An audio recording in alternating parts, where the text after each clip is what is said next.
On this video, we're going to focus in on the comments and the discussion settings that we'll find within our WordPress website. And you can see that I've already logged into the dashboard.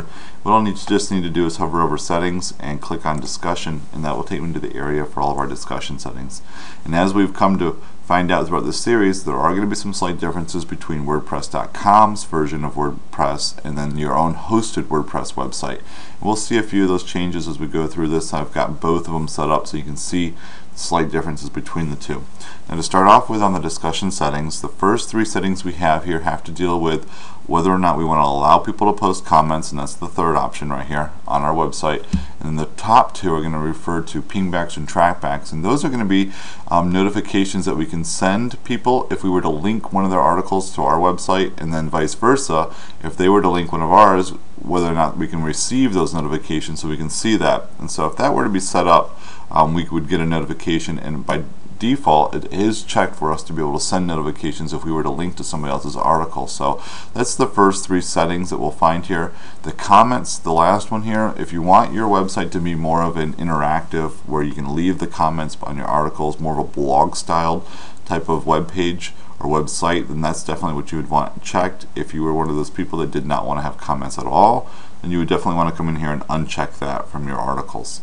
Now, it does tell us that we can override these settings on individual articles, and on the WordPress.com site they don't give you that option whenever you're making a post. And so if I were to go to posts and add a new post, usually you would find that down here at the bottom in a discussion area where you could turn off comments for an individual article that you may have, and they don't show that there. And so if I were to click on, I have another tab opened up that shows you a hosted WordPress website, and you can see that there it is, the discussion area where you can allow or disallow comments or trackbacks and pingbacks on this particular page that you are, or post that you're actually making. So it doesn't show up on the WordPress.com site.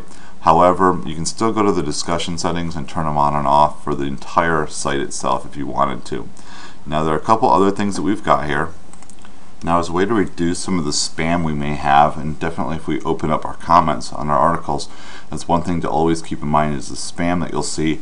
We have the option here to make it so that the author or whoever leaves our comment has to fill in their name and an email address to make it so that it's legit.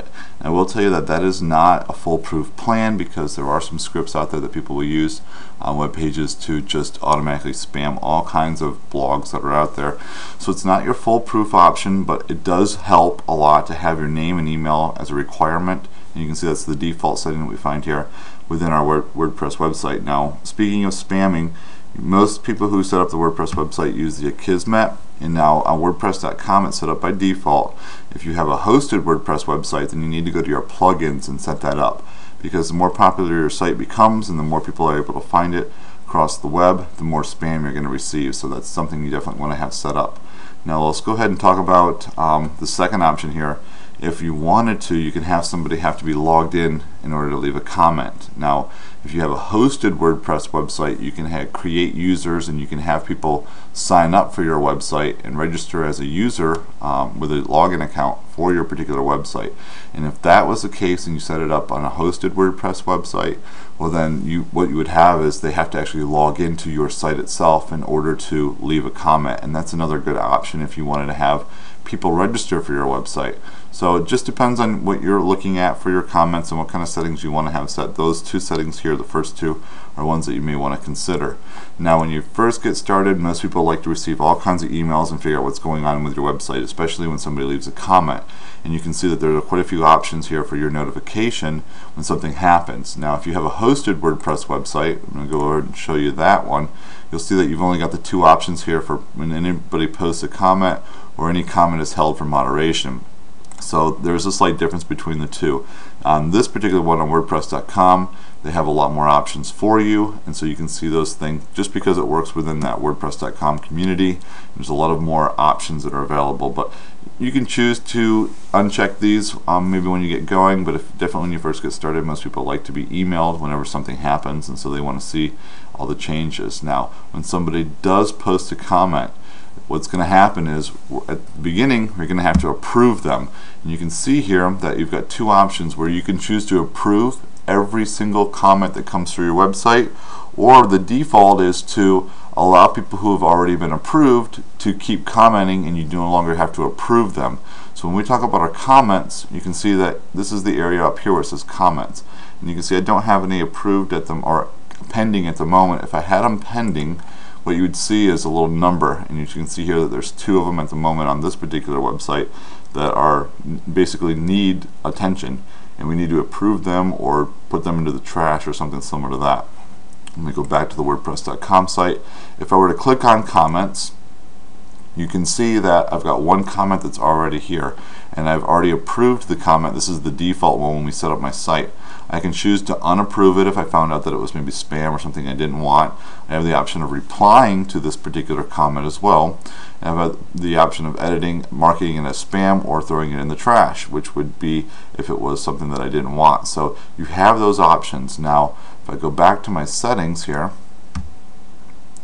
you can see that if I already approve somebody, which is the default, then whenever they leave another comment, that comment will no longer have to wait for me to approve it. It'll automatically be posted to my website.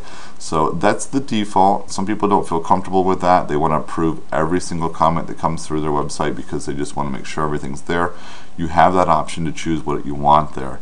Now, speaking of that, we have the option also of putting comments in moderation, which means that we can wait or have to approve them if they match either some certain keywords or if they have more than a certain amount of links that we have here. And so you can see the default is hold a comment in queue if it contains 2 or more links, meaning even if we have approved somebody and they start, all of a sudden there's comments with all kinds of links for different websites, and trust me, people will do that on your blog. They'll try to link to their website or to all kinds of other sites, and there's a lot of spam that may come through as well.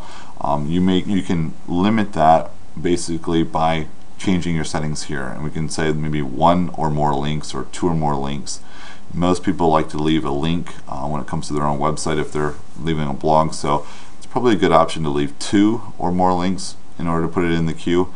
And then the words, we can look for some certain keywords where we may want to put, you can see how it works. If you were to type in the word press, then it would put in your queue, it would put anything that had WordPress. So just the 5 letters there, PRESS, any word that has that in there, it'll go ahead and send that straight for moderation, which is a way for you to kind of feel a little bit more secure if people are leaving comments on your website and you just wanted to make sure that certain words weren't put on there. You could definitely put it on the moderation just to check it before you approve it.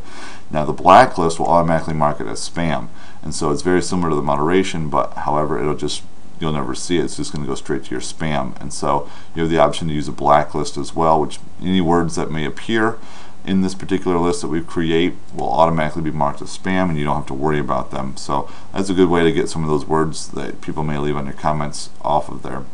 Now, the avatars. Whenever we leave comments, we can have an avatar that shows up. It's the picture that will show up for us whenever we're leaving a comment, and we've got some different settings for avatars. You can see where we can either choose not to show them or show them on our website if we want.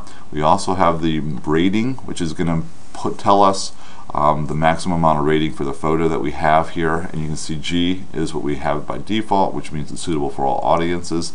If you wanted to change those, you definitely could. And then you've also got the default avatar for users when they're leaving it, which you can see here it says for users without a custom avatar of their own, you can display a generic logo.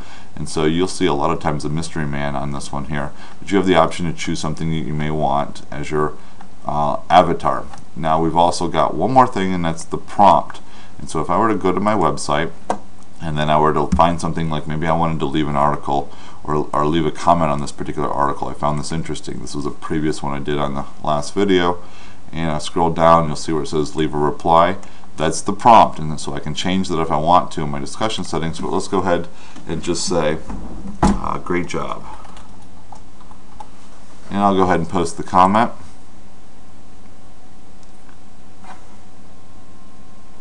Alright, you can see that there's my avatar right there that shows up, and you can see it says my name says great job, reply. Let's go back to the discussion settings, and I'm going to go ahead and click on the dashboard.